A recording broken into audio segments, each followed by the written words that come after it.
On retrouve notre collaborateur Frédéric Bérard. Il est docteur en droit constitutionnel et politologue. Bonjour Frédéric. Bonjour Éric. On a parlé ensemble dans les dernières semaines de vaccination obligatoire dans le monde de la santé parce que, bon, c'était partout dans l'actualité, mais vous vouliez y revenir ce matin. En fait, la Cour supérieure a rendu une décision très importante. Il y a ça, je dirais, 48 heures, 72 heures.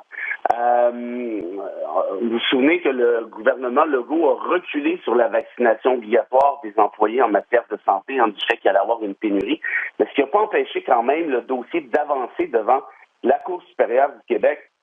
Au juge Michel Hiergeau a confirmé un peu ce qu'on a déjà dit à votre émission lors de notre chronique, lors de ma chronique en fait, c'est-à-dire que cette même vaccination obligatoire serait, selon toute vraisemblance, constitutionnelle. Et le juge Hiergeau, et même qui n'avait pas à se prononcer sur le fond du dossier, mais qui a donné, un sacré bel avant-goût de ce que ça pourrait être si ça allait jusqu'à ce même fond-là, est allé dire essentiellement, vous savez quoi, en réponse à ceux qui contestaient, évidemment, la vaccination obligatoire, et vous savez quoi, le droit de ne pas être vacciné n'existe pas.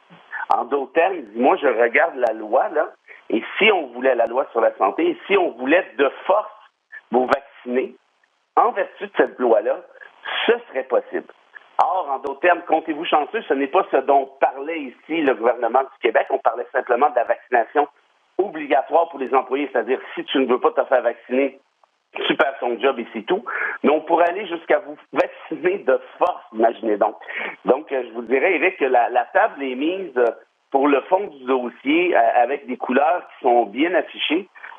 J'ai comme l'impression que ceux et celles qui contestaient ces mêmes mesures là, vont peut-être prendre une petite pause et réfléchir à leur affaire. Oui, mais justement, où peut nous mener ce jugement-là, non seulement pour la vaccination obligatoire en santé, mais dans d'autres sphères d'activité ou pour la vaccination à d'autres niveaux? Pensons-y. Quand on parlait, on s'en souvient, de passeport vaccinal, et puis il y en a qui en appelaient à la dictature, puis il y en a même qui ont fait des liens absolument, des analogies absolument ignobles avec l'Holocauste. Eh bien, imaginez si une cour supérieure qui est en charge de ce genre de dossier-là vous dit qu'une vaccination de force est possible, serait légale. Alors, votre droit, là, je le dis sans mépris, là, votre droit d'aller au Vieux du Lutte le mardi soir, là, je pense pas qu'on soit dans le même rayon, là. Donc, en d'autres termes, si cette même vaccination forcée est possible, si donc, en dessous de ça, la vaccination obligatoire est aussi possible, imaginez ce que nous dirait la Cour en rapport à un passeport vaccinal, celui-là même là, qui est discuté et contesté ici et là depuis déjà quelques mois.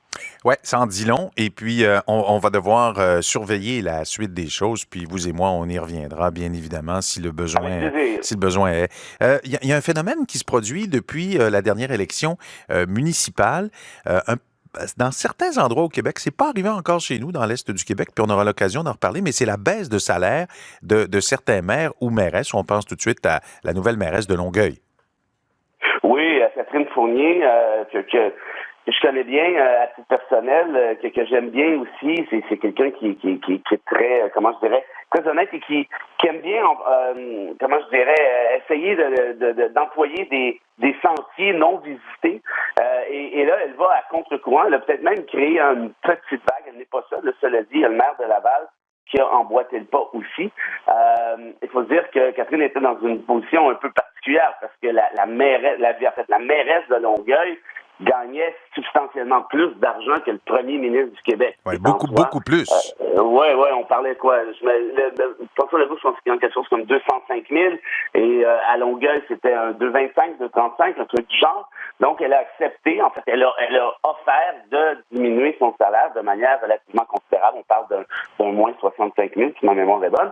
Tout ça pour dire que est-ce qu'il y a un mouvement qui est en train de se créer? On verra bien.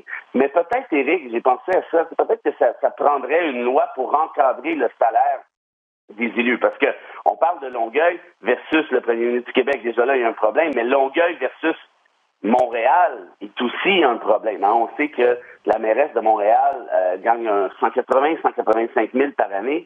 Donc voilà, tout ça pour dire qu'il y a beaucoup de... Puis on peut parler aussi de plus petites municipalités. Voyez-vous, Frédéric, ça, je trouve ça intéressant parce que comme on est dans les comparatifs en ce moment, ça met en lumière la disparité également. Prenez une petite municipalité de 300-400 habitants. Ces gens-là, les élus, ils ont du travail quand même, là. Ils ont beaucoup... peut-être un peu moins qu'à Montréal, on est d'accord, là.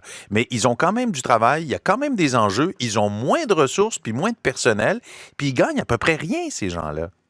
Ben voilà, ça, c'est justement, c'est un peu l'idée, parce que ça joue des deux côtés. Quand je parle d'une espèce de loi cadre pour encadrer le salaire des élus, puis là, on parle de maire, mairesse, mais il y a aussi les conseillers, les conseillères. Combien gagne un conseiller municipal dans une petite municipalité? Et je le dis évidemment petit dans le sens de mathématiques.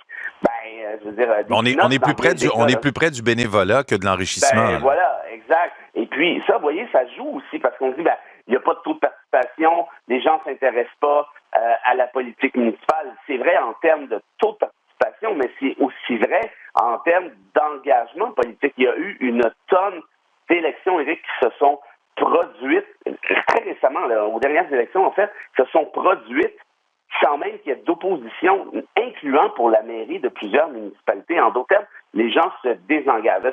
Est-ce qu'on veut faire de la politique pour faire de l'argent?